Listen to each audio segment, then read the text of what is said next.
Hello दोस्तों, idea classes Jaipur में स्वागत है। मैं आज आपके लिए मैथ का प्रैक्टिस सेट लेके आया हूं, जिसके अंदर अपन कर रहे थे मैथ के प्रीवियस ईयर क्वेश्चंस, यानी कि जो आपके आर्मी के एग्जाम में क्वेश्चंस आए हुए हैं उन्हीं का अपन रिवीजन कर रहे हैं, उनकी प्रैक्टिस सेट के साथ में इनका सॉल्यूशन कर रहे हैं।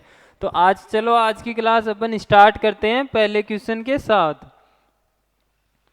पहला क्वेश्चन आपका परसेंटेज का है। ये आपके आर्मी एग्जाम जो हुआ था, जो अप्रैल में, फरवरी अप्रैल मार्च तक चल रहा था, उसमें आया है कि एक गांव की जनसंख्या 18,000 है से बढ़कर 22,500 हो जाती है, तो वृद्धि प्रतिशत ज्ञात करना है कि जनसंख्या कितनी बढ़ चुकी है, यह आपको बताना है। तो सबसे पहले अपन ज्ञात करेंगे कि कितनी वृद्धि हुई है। तो 18,000 से जनसंख्या बढ़कर 22,500 हो गई है, तो कितनी बढ़ गई है जनसंख्या? 4,500 बढ़ चुकी है। अब ये जनसंख्या किस पे बढ़ी है? 18,000 पहले थी, 18,000 पे ये जनसंख्या बढ़ चुकी है, तो कितनी हो चुकी है? 22,000 हो चुकी है। और किस पे बढ़ी है? आपकी 18,000 पे। तो ये बेस वाली नीचे रखेंगे और प्रतिशत के लिए अपन निकालना है, तो 100 से मल्टीप्लाई करके प्रतिशत का साइन लगा देंगे, ठीक है। तो 2 जीरो से 2 जीरो चला जाएगा, एक ये चला जाएगा, ठीक है। फिर ये चला जाएगा 9 से आपका 2 बार, ये चला जाएगा 5 बार, और ये चला जाएगा कितनी? 5 बार। तो 5 इंटू 5 कितना? 25% इसका आंसर आ जाएगा। आगे चलते हैं नेक्स्ट क्वेश्चन पे। दूसरा क्वेश्चन आपको दिया गया है कि सबसे छोटी संख्या क्या होगी जिसे 7 8 6 7 8 9 से और 12 से विभाजित करने पर प्रत्येक बार शेषफल 2 आता है। तो ये आपका एलसीएम का टाइप है, फिक्स्ड टाइप है। अगर इस टाइप को करना है तो आपको सबसे पहले एलसीएम निकालना आना चाहिए। तो आपको चार संख्याएं दी गई है, 4 1 और 5, यानी कि 6 7 8 9 12, ठीक है। तो इनका एलसीएम निकालना है। सबसे पहले मैं निकालता हूँ, 6 का निकाल लेता हूँ और 9 का निकाल लेता हूँ, 8 का और 12 का। इन तीनों का हो जाएगा कितना? आपका 72 हो जाएगा। तीनों 72 में भाग जाता है तीनों इनका। और फिर 7 बच गया, तो 7 से और मल्टीप्लाई कर देता हूँ, तो इनका एलसीएम कितना हो जाएगा आपका? 4 49 और 50, यानी कि टोटल 504 हो गया। अगर ये सबसे छोटी संख्या है जो इन चारों का, पांचों का इसमें डिवाइड होगा, ठीक है। तो मेरे को शेषफल 2 लाना है, तो शेषफल 2 कैसे आएगा? ये तो कंप्लीट डिवाइड हो जाएगी इन सभी से, ठीक है। उसके बाद में बात करते हैं कि 2 शेषफल लाने के लिए मेरे को इसमें 2 ऐड कर दूंगा, यानी कि ये अगर संख्या 506 हो जाए, तो अब मैं इनका भाग दूंगा, तो कोई सी भी संख्या से दूलू दे, तो 2 रिमाइंडर आएगा। तो आंसर क्या हो जाएगा? Option number D. उसके बाद में आपको अगला क्वेश्चन दिया गया है, नेक्स्ट क्वेश्चन, जिसमें आपको 12 96 36 का एलसीएम ज्ञात करना है। अब एलसीएम ज्ञात करने का तरीका क्या होता है? या तो सबसे बड़ी संख्या लो, उसका डबल करते जाओ। तो जैसे मैंने ले ली, सबसे बड़ी संख्या कितनी हो जाएगी आपकी? 96, ठीक है। तो 96 है, 96 में अब मैं डिवाइड करके देखूंगा, 24 का भाग जा रहा है लेकिन 36 का नहीं जा रहा। अब जस्ट इसका डबल करूंगा, तो वो हो जाएगा 192। 192 देखता हूँ तो ये ऑप्शन में भी नहीं है, और 36 का इसका भाग नहीं जाएगा इसमें, ठीक है। तो ये भी नहीं होगा। अब मैं 96 का 3 गुना करता हूँ, 96, ठीक है। तो ये कितना हो जाएगा? 288 हो जाएगा। 288 में 36 का भाग जा रहा है, जाएगा, ठीक है।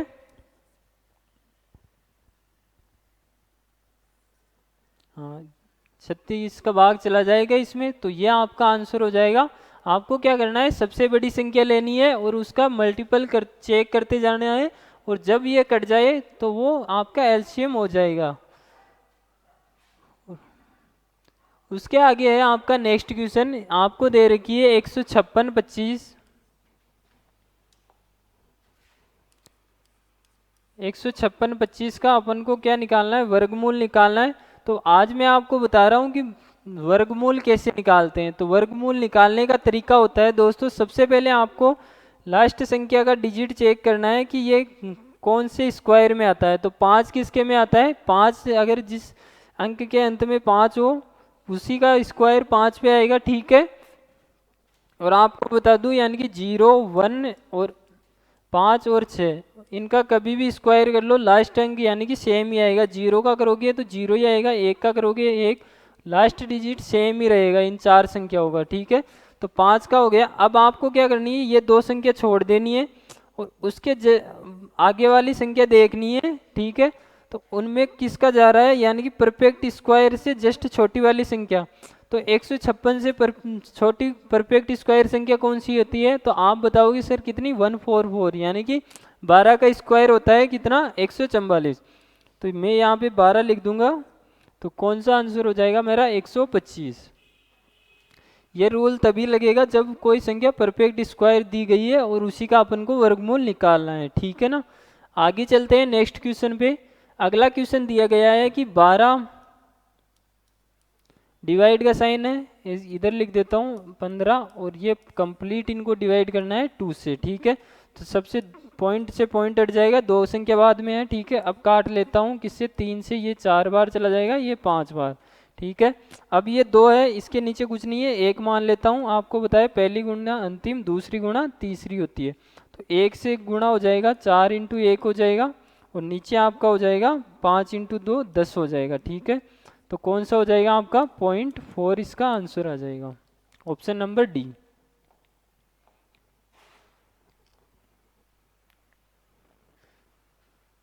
अब ये भी आपका वर्गमूल का क्वेश्चन है, तो आपको आपके एग्जाम का लेवल यही है कि आपको वर्गमूल बेसिक चीज़ें आपको आनी चाहिए एग्जाम के दौरान, ठीक है। तो ये बेसिक चीज़ें कैसे आएगी, जब आप हमारे वीडियोस देखते जाओगे और क्लासेस प्रॉपर लेते जाओगे, तब आपका बेसिक क्लियर हो जाएगा।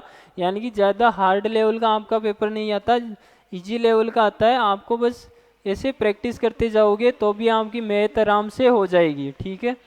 अब आगे बात करते हैं, आपको इसका स्क्वायर वर्गमूल स्क्वायर रूट निकालना है। तो मैं संख्या को लिख लेता हूँ, ठीक है। ये संख्या आपको दी गई है। अब बताओ एक किस किस के स्क्वायर में आता है। अब आप बोलोगे सर एक का स्क्वायर भी एक होता है, 9 का स्क्वायर करते हैं तो उसका भी लास्ट अंक एक पे ही जाता है, नाम हमें 81, ठीक है। तो यानी कि आपका स्क्वायर या तो एक पे जाके अटकेगा या 9 पे लास्ट डिजिट। तो चारों ऑप्शन में दे रखा है, ठीक है। अब आगे बात करते हैं, दो संख्या छोड़ दो और अब बच गई 3 संख्या। तो ऐसी संख्या ढूंढो जो परफेक्ट स्क्वायर हो और 102 से बड़ी नहीं होनी चाहिए, छोटी हो जाएगी चलेगी, जस्ट छोटी होनी चाहिए। तो वो हो जाएगी आपका इसका 10 का स्क्वायर, क्योंकि 10 का स्क्वायर 100 होता है, 102 के आसपास गई है, तो मैं यहाँ पे 10 लिख दूंगा। अब यह तो या तो ये होनी चाहिए 101 की या फिर होगी 109 की। तो आपके ऑप्शन में कौन सा दे रखा है, 101 दे रखा है, तो यही आपका आंसर हो जाएगा। उसके बाद में आगे चलते हैं, नेक्स्ट क्वेश्चन आपको दिया गया है कि बिन सबसे छोटी बिन कौन सी है। तो इसको चेक करने का तरीका यही है कि इनका डिवाइड कर लो। तो इसको डिवाइड करेंगे तो 0.8 बार जाएगा, ठीक है। इसको डिवाइड करेंगे इसमें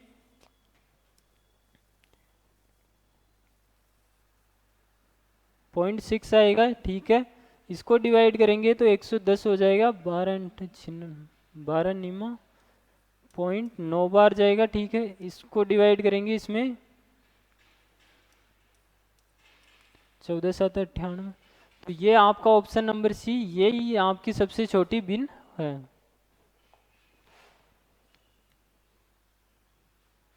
अब नेक्स्ट दे रखा है कि आपको बार दे रखा है। अब आपको बताया कि बार कैसे सोल्व करते हैं। आपको क्वेश्चन में दे रखा है 0.6 पे बार, इसका मतलब ये होता है कि आपको दे रखा है 0.666, यानी कि ये चलता जाएगा, ये भाग कभी भी कंप्लीट नहीं होगा।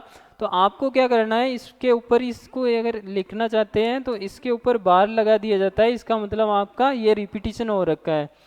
तो इसको सोल्व करने का, अगर आप बार हटाना चाहते हो तो बार हटते ही आपको 9 से डिवाइड करना होता है, ठीक है। तो इसको 9 से डिवाइड करना पड़ेगा, तो आपकी संख्या हो जाएगी 6/9। अब इसको काट देते हैं तो कितना हो जाएगा, 2/3। तो आंसर कौन सा आ जाएगा, ऑप्शन नंबर बी।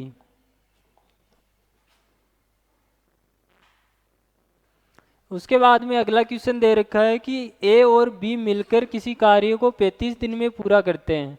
कौन, ए और बी, ठीक है। ए प्लस बी दोनों कंप्लीट कार्य करते हैं 35 दिन में। ए अकेले कार्य यानी ए अकेला करता है उसी कार्य को कितने दिन में, 60 दिन के अंदर। तो उसी कार्य को बी अकेला कितने समय में करेगा। ठीक है, अब दोनों का इनका एलसीएम लेना आना चाहिए। एलसीएम या तो फैक्टर कर लो या जो बड़ी संख्या है उनका डबल ट्रिपल करते जाओ। ठीक है, तो अपन कर लेते हैं, इनके फैक्टर कर लेते हैं। ठीक है, या फिर एक मैं आपको ट्रिक बताता हूँ कि अगर आपको सिंगल का पूछा है तो डायरेक्ट तरीका है, शॉर्ट ट्रिक है, वो आप लिख लो। वो कौन सा हो जाएगा कि आपको एक्स वाई यानी कि कंप्लीट की दे रखी है और एक सिंगल की दे रखी है, दोनों को गुणा कर दो और एक्स वाई घटा दो, ये आपका फॉर्मूला है। अब एक की वैल्यू दे रखी है आपको कितनी, 35, दूसरे की वैल्यू दे रखी है आपको 60 और कंप्लीटर ये दे रखा है तो घटाना पड़ेगा। तो 60 में से 35 जाएगा तो आपका 25 बच जाएगा। ठीक है, 5 से कट जाएगा ये 7 बार और ये फिर 5 से कट जाएगा 12 बार। तो 12 इंटू 7 आपका कितना हो जाएगा, 84। तो ये आपका इसका आंसर हो जाएगा। उसके बाद नेक्स्ट क्वेश्चन है, ये आपका लास्ट क्वेश्चन है। यदि राम एक कार्य को 20 दिन में कर सकता है और कृष्णा उसी कार्य को 30 दिन में कर सकता है तो दोनों मिलकर कितने दिन में करेंगे। अब देखो आपको इस क्वेश्चन में दोनों की एफिशिएंसी दे रखी, सिंगल सिंगल दे रखी है और दोनों की टोटल मिला के दोनों की पूछी है। तो आपको नीचे वही फॉर्मूला लगाना है एक्स वाई वाला, लेकिन यहाँ पे दोनों की पूछी है तो आपको यहाँ पे प्लस का साइन लगाना पड़ेगा। और दोनों की दे रखी है और एक जने की दे रखी है और सिंगल अकेले की बी की पूछ ले तो आपको वो माइनस वाला फॉर्मूला लगाना है। तो इसमें क्या करना है, आपको 20 इंटू 30 कर देना है और दोनों को जोड़ देना है। 20 और 30 कितना हो जाएगा आपका, 50। ठीक है, 0 से 0 ये 5 बार चला जाएगा, 4 बार और 4 3 12। तो ऑप्शन नंबर डी आपका ये हो जाएगा। तो आज की क्लास को यहीं पे ख़त्म करते हैं, आगे बात करते हैं अगले वीडियो के अंदर। जय हिंद, जय भारत, मिलते हैं अगली क्लास। अरे कौशल